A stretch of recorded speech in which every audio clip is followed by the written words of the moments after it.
กับ200โลอ๋อถึงในจำนวนต้นยาง300 ต้นใส่กิ่งพันธุ์ไปจักเทื่อแล้วตั้งแต่จะขายที่ว่า เลยต้นยางปกติ3 เทื่อปกตินี่ก็อ๋อตั้งแต่ซื้อสินค้ามาใช้ไปแล้ว3 เทื่อเพิ่มจากเพิ่มจาก2 เปาเป็น4 เปาหา5 เปาโอเคได้ละโอเคเนาะคือทุกคนเห็นในนี้จะมีน้ำยางอยู่แล้วแม่นบอกแต่ทำมากีดเพื่อยืนยันอีกเช่นหนึ่งว่าน้ำยางที่มีในนี้แม่นมาจากต้นยางพาราแท้นี่คือดิบตายก็เริ่มมีอะไรเริ่มออกมาแล้วตะกี้ไม่ออกเลยนี่ตะกี้บอกเลยบ่สุดยอด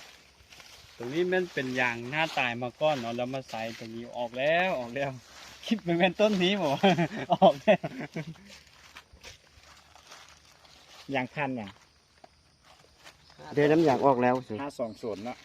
ไหลจวดๆเลย